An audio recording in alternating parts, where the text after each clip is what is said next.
It began, as these stories often do, with humiliation delivered in a whisper. Isla Navarro-Kim, 28, had spent 3 years orbiting Adrian Vance. The kind of man who mistook charm for depth. He was all surface, late-night confessions under string lights. Hands that never quite committed, apologies rehearsed like scripture. When she caught him cheating with someone younger, predictable, half-formed, it wasn't the act that broke her. It was how ordinary it was. How lazily he'd betrayed her. How small. She didn't throw things or cry. She simply said, "Thank you," and left before he could invent the right kind of sorrow. It was only later, sitting in her car outside his apartment, that she noticed a shadow in the second-floor window. His brother, Adrian Vance, stood there, watching. Cigarette glowing faintly like a confession he hadn't decided to make. They hadn't spoken much before that night. Elias had always discouraged it, muttering that Adrian was too intense, too analytical. But that same week, Adrian called her. He said he wanted to return some of Elias's things she'd left behind. His tone was measured, almost professional. She knew it wasn't about the things. When she arrived, the apartment smelled like cedar and ink. He was an artist, a cartographer who drew fictional maps for films. "You really loved him," Adrian said quietly as she stood in the doorway. "You shouldn't have."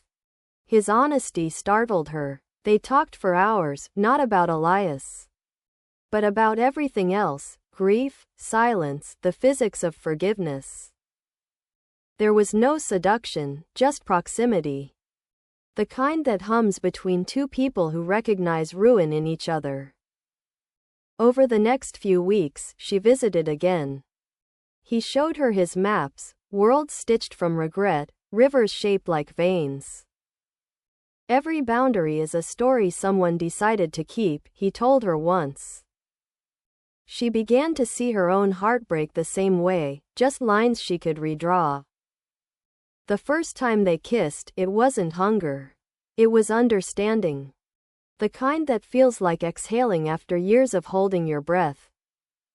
When Elias found out, it wasn't through gossip, it was through the sound of her laughter.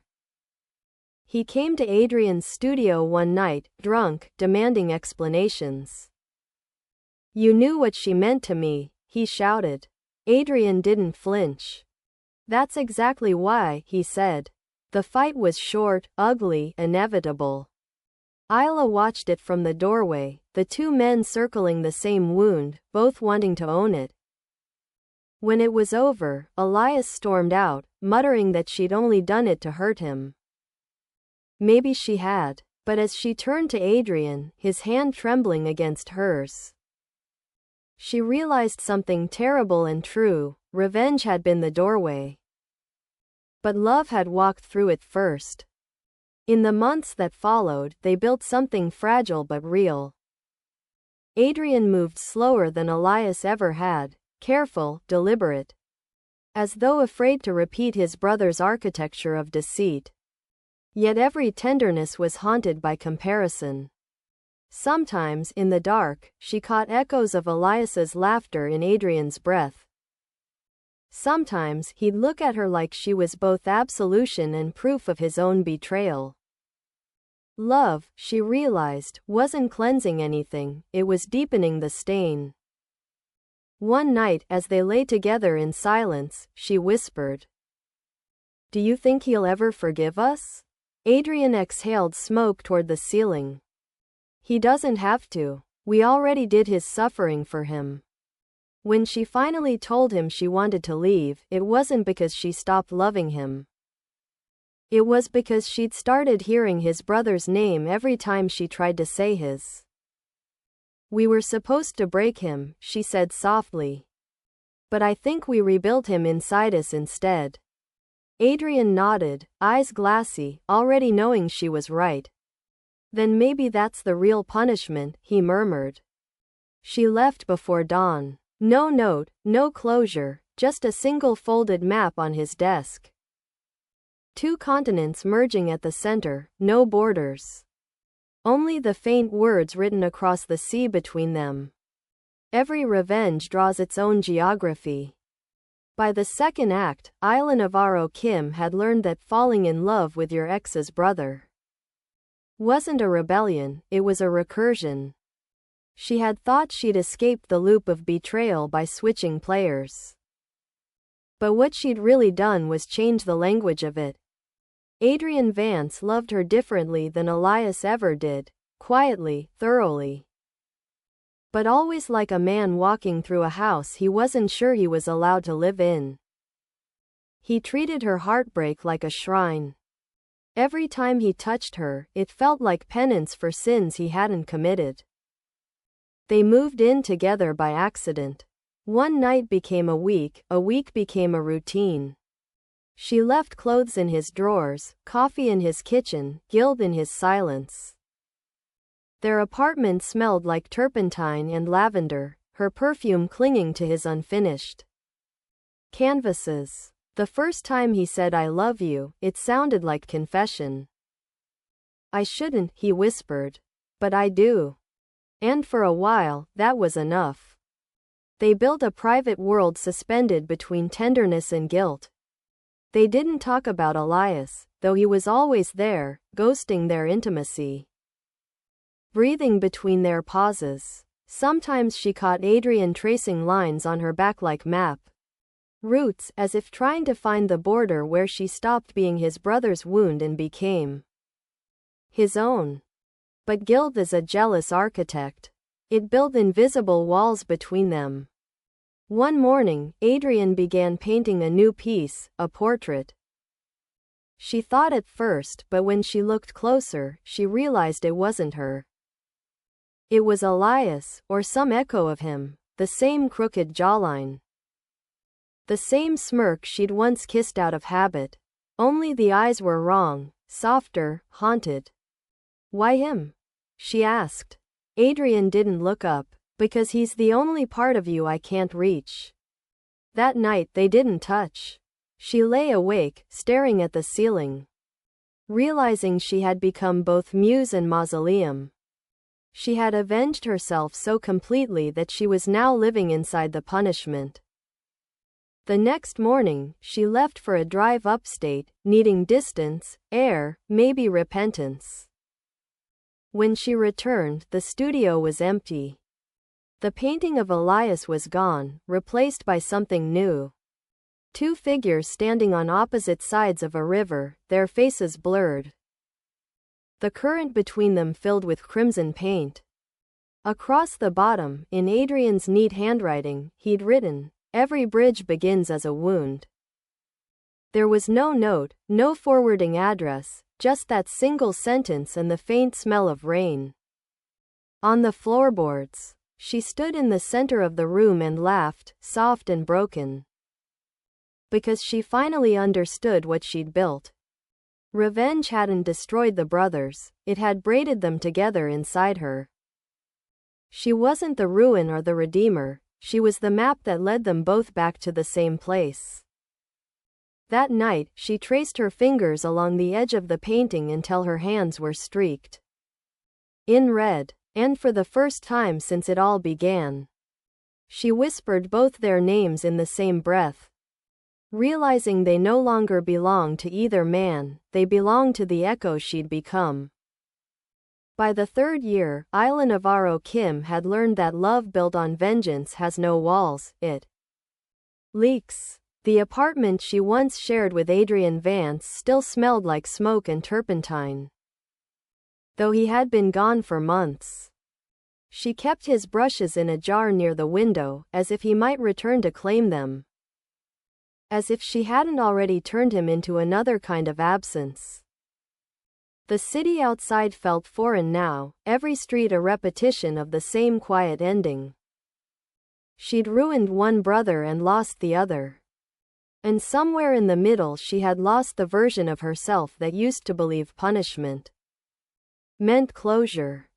Her art had changed. What started as sketches of cities had become portraits of erosion, faces dissolving into ink, rivers bleeding through maps. Critics began calling her work cartographic confession. They weren't wrong. Each piece was a geography of guilt disguised as art.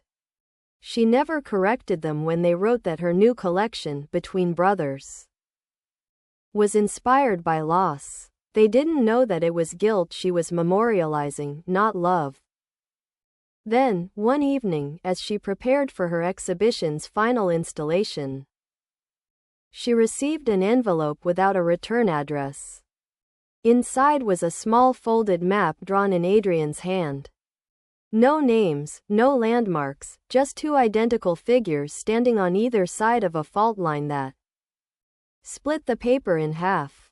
Between them, written in his delicate script, were the words, "He forgave you. I'm learning how." She stared at it for hours, tracing the fault line with her finger until it tore. That night, she dreamed of the brothers, Elias standing in a room full of mirrors, Adrian painting the reflections one by one. When she reached for them, her hands came back covered in ash. In the morning, she drove to the sea, carrying the map with her. The wind smelled of iron and salt. She thought about Elias, his cruelty wrapped in charm, his hands that never trembled when he lied. She thought about Adrian, his silence, his mercy, the way he loved her like someone reading a confession out loud. And then she thought of herself, the architect of both their undoings, the quiet explosion that had rewritten their bloodline.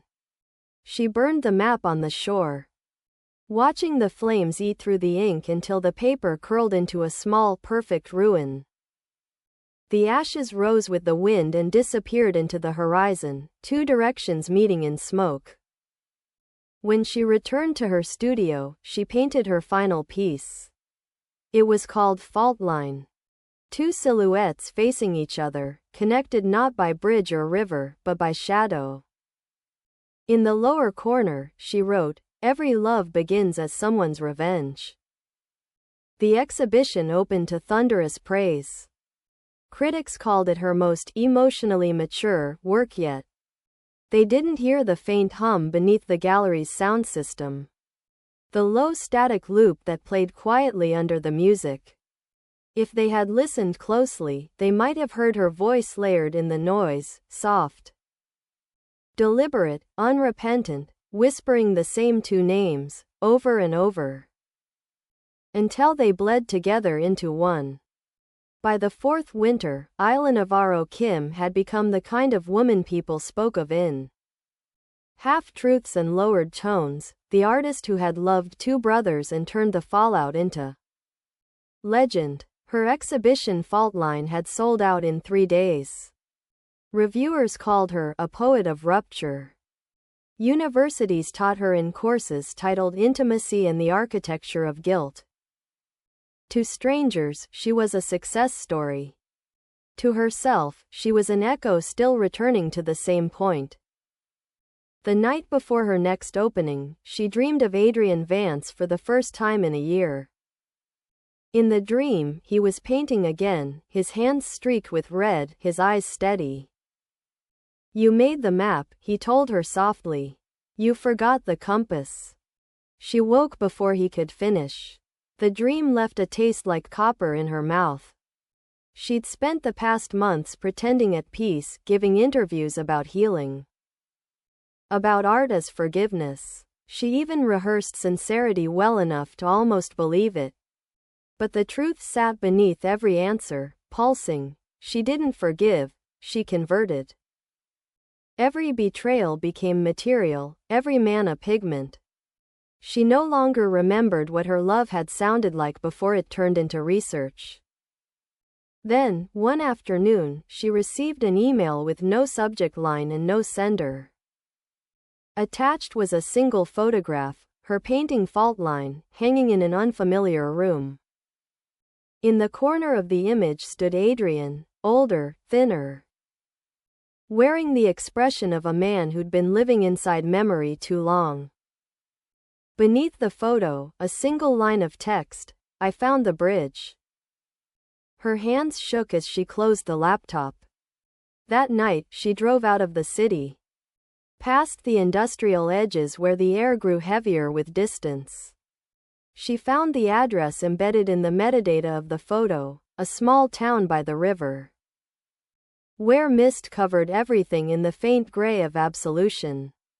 The gallery was abandoned, the windows cracked.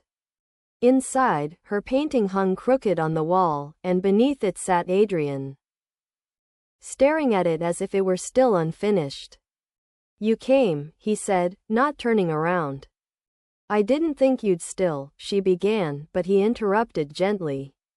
"Neither did I." They stood there, silent, listening to the slow creak of the building around them. "He forgave us," Adrian said after a while. "Did you know that?" She shook her head. "He shouldn't have." He smiled faintly. "He forgave himself too. That's the cruel part." Outside, the river moved with a sound like breathing.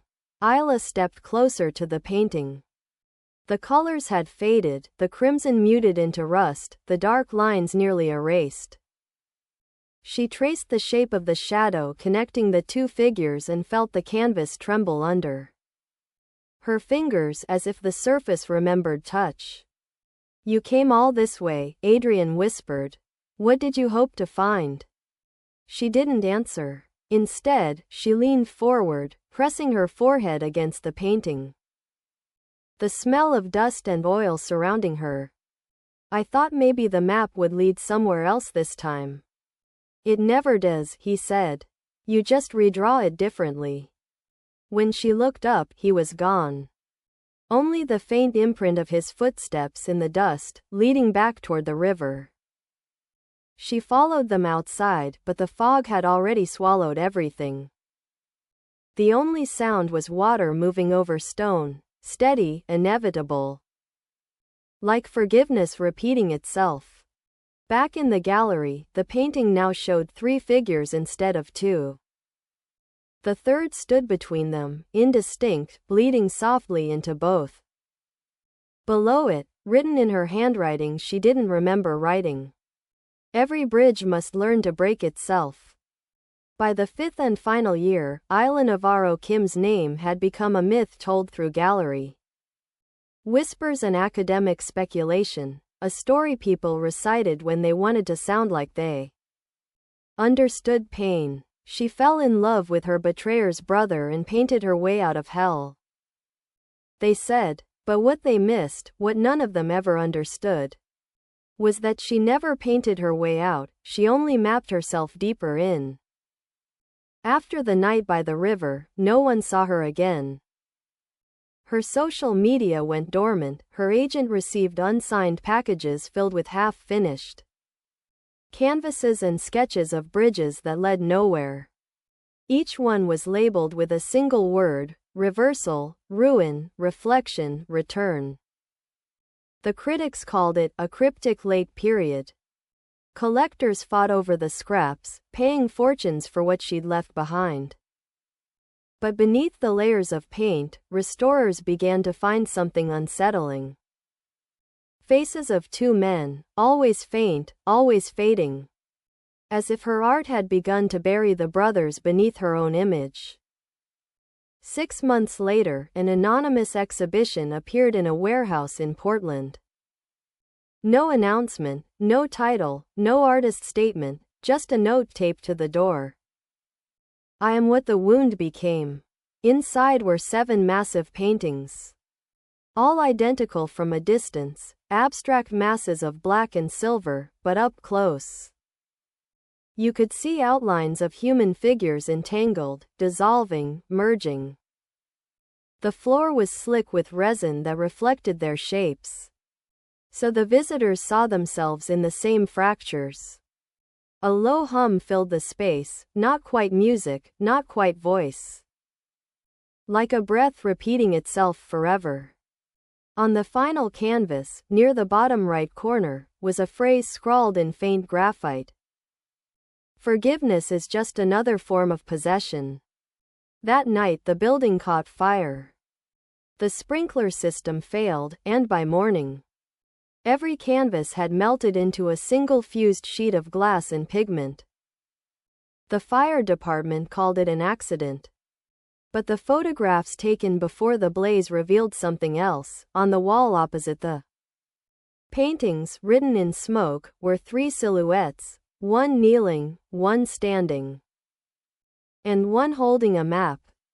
When the ashes cooled, investigators found a metal box sealed beneath the floor. Inside was a single folded paper, a map. The same one Adrian had drawn years before, but altered. The 2 figures on either side of the fault line were gone. In their place was only one, standing at the center, her shadow spanning both sides. Beneath it, written in her looping script, "The geography of revenge was never between them. It was inside me. No one knows who painted the warehouse works. Some say she perished in the fire. Others insist she's still alive, painting under another name in small towns where no one asks questions. But there's a rumor among art restorers that if you stand close to her surviving canvases in the right light, you can still hear faint scratching beneath the paint. It sounds like a pencil dragging over paper, redrawing a border that refuses to stay still. And sometimes, when the air in the gallery grows too quiet, you can almost hear a woman's voice, steady, unbroken, merciful only to herself, whispering, 'I didn't fall in love with his brother. I fell in love with the part of him that knew how to stay.'"